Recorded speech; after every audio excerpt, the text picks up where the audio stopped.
Intégral Placement, la valeur du jour.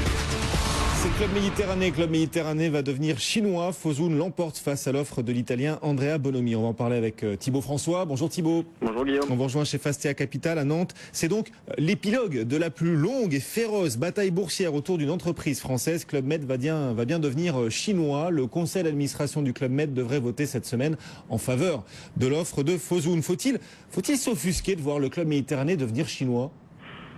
Non, je dirais que c'est un actionnaire comme un autre. Aujourd'hui, effectivement, c'est la fin de la plus grosse bataille boursière qui a duré 18 mois. Que ce soit un Chinois qui soit actionnaire, je trouve pas que ce soit un problème. En plus, ça se fait plutôt en étroite collaboration avec le conseil d'administration.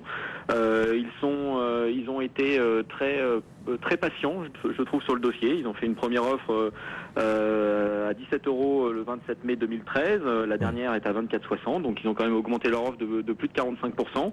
Ça s'est fait dans les règles de l'art. Et au bout d'une bataille boursière qui aura duré plus d'1 an et demi. Exactement, plus de 18 mois de bataille boursière. C'est vraiment important. Il y a eu 7 surenchères, 8 offres sur Club Med.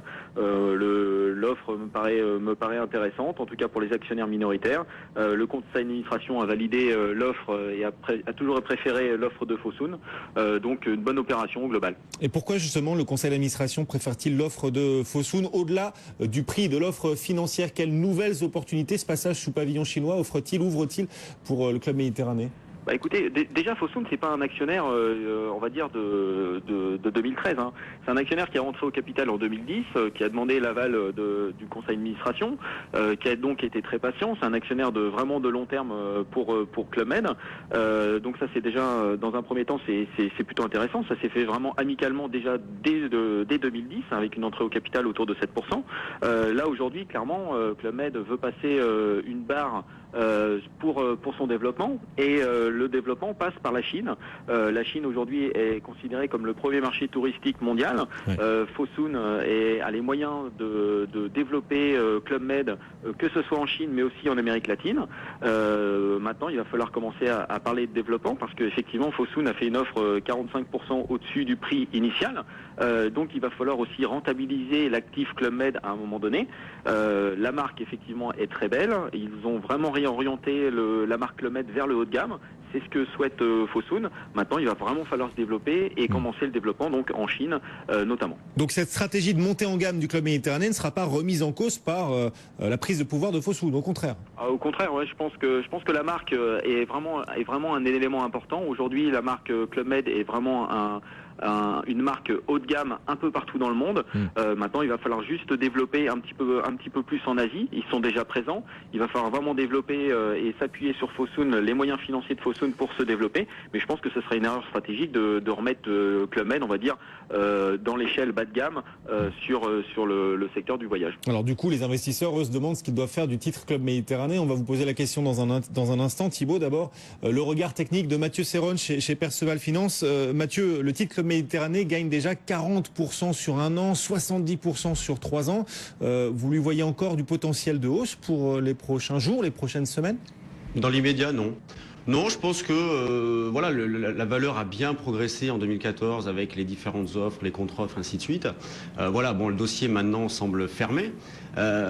Il peut très bien ne plus rien se passer. Bien souvent, quand il y a une OPA, dans la foulée, dans les jours, les semaines qui suivent, il se passe pas grand-chose. On attend de voir ce qui va passer au niveau de la direction, les nouvelles orientations au sein de la société. Donc techniquement, bien évidemment, ça reste haussier.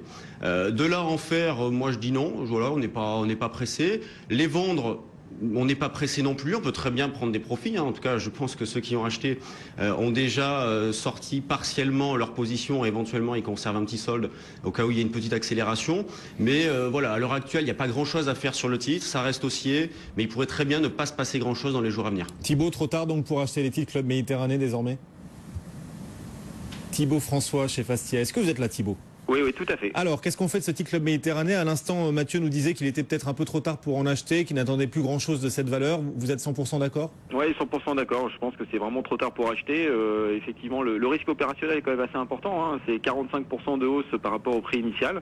Il va falloir maintenant développer, rentabiliser la marque Club Med. Je pense que c'est trop tard pour rentrer sur le dossier, effectivement. Et il y a d'autres fusions-acquisitions qu'il va falloir suivre là en cette année 2015. Celle du Club Méditerranée, ça y est, elle est quasi bouclée. Mais vous voyez le mouvement des fusions d'acquisition se poursuivre au même rythme cette année qu'en 2014 ou en 2013 par exemple? Ouais, je pense qu'il pourrait être même encore plus élevé que 2013 et 2014. Je pense que c'est vraiment un thème d'investissement pour l'année 2015. On a des taux qui sont très bas, on a une croissance qui est vraiment assez faible, surtout en Europe. Les entreprises en plus sont plein de cash et je pense que sur l'ensemble des secteurs sur la bourse de Paris, il pourrait y avoir des opérations. Le secteur des médias pourrait être assez actif. On sait que TF1 et Vivendi notamment ont beaucoup de cash.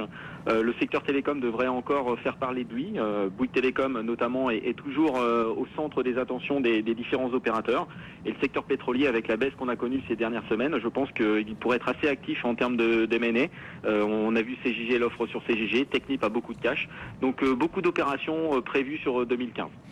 Merci Thibaut François depuis Fastea Capital et Mathieu Serron en duplex avec nous depuis Perceval Finance. Bonne séance messieurs. Le titre Club Méditerranée, on en parlait, recule de 2,3% à 24,50 € dans des marchés très hésitants aujourd'hui. Un CAC 40 quasi stable à 4200.